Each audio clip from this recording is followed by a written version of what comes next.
नमस्कार। आज आपण एका अशा राज्यकर्त्याबद्दल आणि त्याच्या विधानसभा मतदारसंघाबद्दल जाणून घेणार आहोत। एक असा राज्यकर्ता ज्यानं आपल्या काकाच्या हाताचं बोट धरून आपल्या राजकीय जीवनाची सुरुवात केली, पण पुढे जाऊन काही कारणास्तव आपल्या काकाची साथ सोडली आणि शरद पवारांच्या राष्ट्रवादीत ते सामील झाले। शरद पवारांच्या राष्ट्रवादीत अजित पवारांचे अत्यंत जवळचे किंवा अजित पवारांचे खंदे समर्थक म्हणून आपली स्वतःची ओळख निर्माण केली।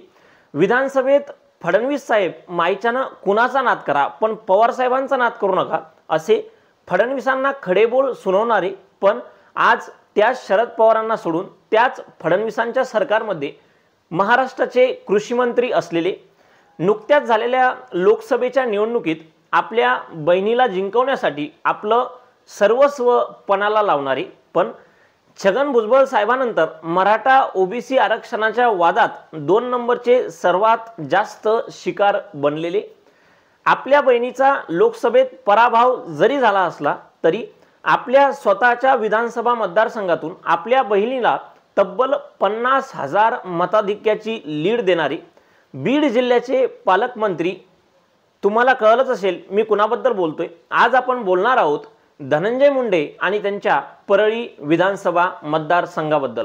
नेमकं परळीत सध्या काय घडतंय? परळीतील मराठा समाज धनंजय मुंडेला मतदान करेल का? परळीतील 100% वंजारी समाज धनंजय मुंडेंच्या पाठीमागं खंबीरपणे उभं राहील का?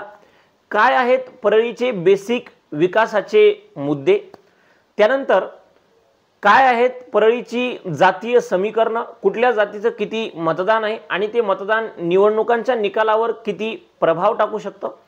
आणि सगळ्यात शेवटचं आणि सगळ्यात महत्त्वाचं, लोकसभेच्या निवडणुकीला विसरून यावेळेस तरी परळीकर जाती धर्माच्या पलीकडे जाऊन विकासाच्या मुद्द्यावर मतदान करतील का?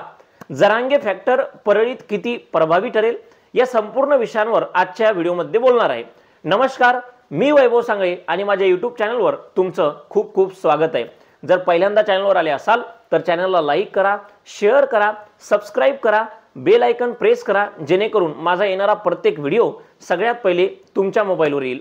चला, कुठल्याही प्रकारचा टाइमपास न करता सुरुवात करूयात आजच्या व्हिडिओची। जाणून घेऊयात धनंजय मुंडे आणि परळीचा संपूर्ण लेखाजोखा। कोण कोण आहेत परळीतील धनंजय मुंडेंच्या विरोधातले संभाव्य उमेदवार?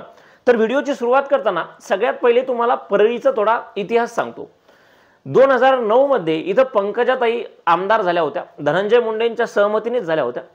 2014 मध्ये धनंजय मुंडे विरुद्ध पंकजा मुंडे अशी इथं लढत झाली, पण तेव्हा नेमकंच मुंडे साहेबांचं निधन झालं होतं, त्यामुळे कुठेतरी पंकजाताईंसोबत एक सहानुभूती असल्यामुळे पंकजाताईंचा विजय झाला।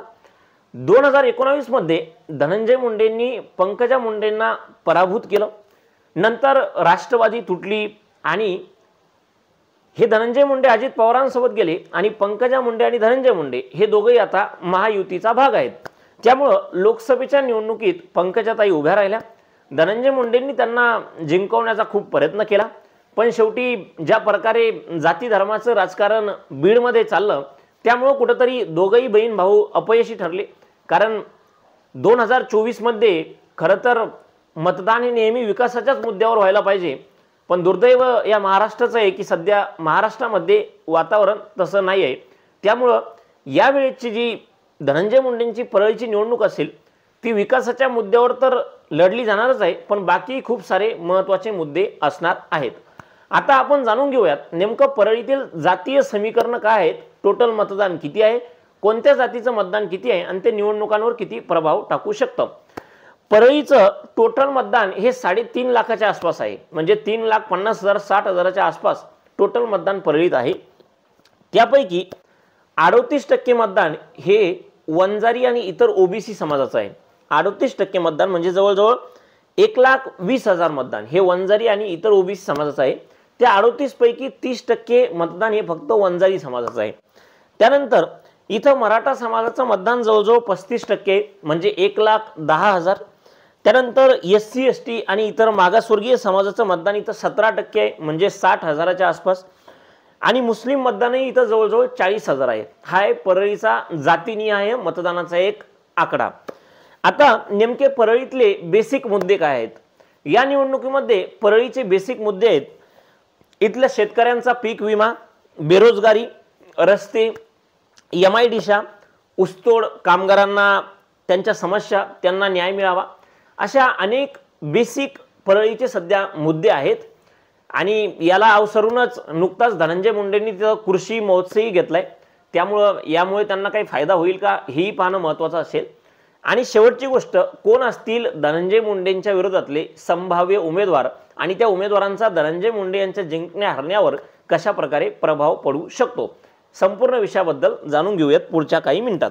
आता हे झाले परळीचे बेसिक मुद्दे. पण मी तुम्हाला सुरुवातीलाच सांगितलं, ही निवडणूक बेसिक मुद्द्यांपासून कुठंतरी दूर जाऊन जाती धर्माचं वळण ह्या निवडणुकीला नक्की मिळेल असं चिन्ह महाराष्ट्रामध्ये आहे.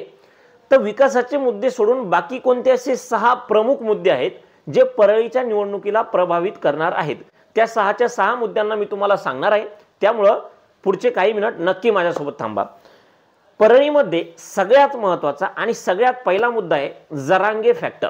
कारण बीडनं जरांगे फॅक्टर किती चालू शकतो हे लोकसभेच्या निवडणुकीत अगोदरच पाहिलेलं आहे. त्यामुळं यावेळेस परळीत सुद्धा 35% मराठा समाजाचं मतदान आहे. त्यामुळं जरांगे फॅक्टर परळीत किती चालेल त्याहून धनंजय मुंडे जिंकतील का हरतील हे फिक्स होईल.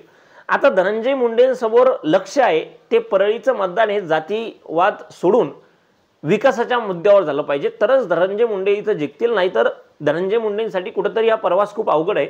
दुसरी गोष्ट, यांच्या विरुद्ध जर मराठा समाजातला एखादा व्यक्ती उभा राहिला तर ही निवडणूक यांच्यासाठी अजून अवघड होऊ शकते. राजेसाहेब देशमुख जे तिथं काँग्रेसचे एक नेते आहेत, त्यांना कुठेतरी तिकीट मिळू शकतं असे काही हालचाली चालू आहेत. जर त्यांना तिकीट मिळालं तर धनंजय मुंडेंसाठी कुठेतरी निवडणूक थोडीफार अवघड होईल. पण यामध्ये दुसरी गोष्ट अशी आहे की धनंजय मुंडेंनी लोकसभेत या परळी विधानसभेतून पंकजाताईंना 50,000ची लीड दिली होती.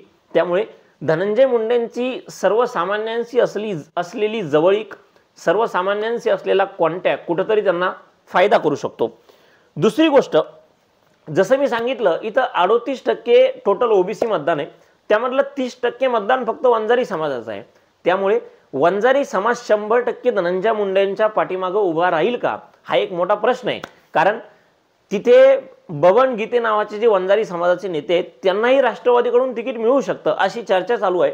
त्यामुळे जर बबन गीतेंना तिकीट मिळालं तर वंजारी समाज डिवाइड होईल की 100% वंजारी समाज धनंजय मुंडेंच्याच पाठीमागं राहील हाही एक मोठा प्रश्न आहे.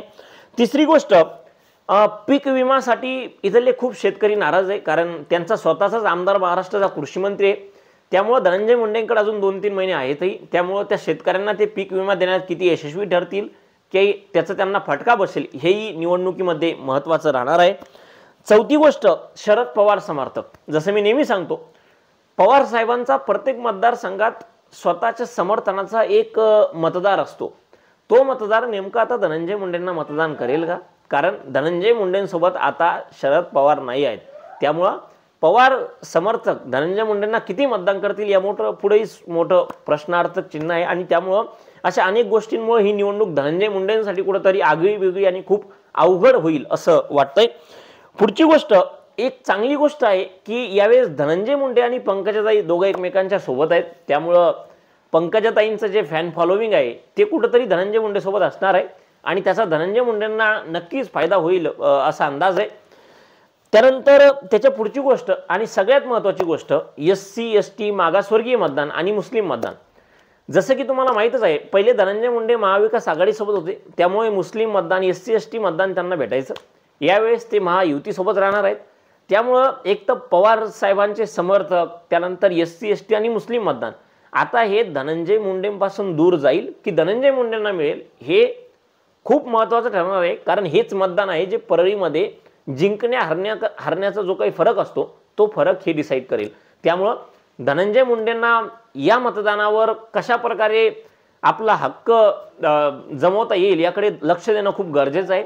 कारण या मतदानावर जेवढा जास्त धनंजय मुंडे आपला ताबा मिळवून घेतील तेवढं त्यांचं जिंकणं निवडणुकीमध्ये सोपं जाईल. आणि सगळ्यात शेवटचा आणि सगळ्यात महत्त्वाचा मुद्दा, ज्या प्रकारे बीडमध्ये लोकसभेच्या निवडणुकीमध्ये जातीवाद झाला, रात्री 11:30 वाजता बीडचा निकाल लागला.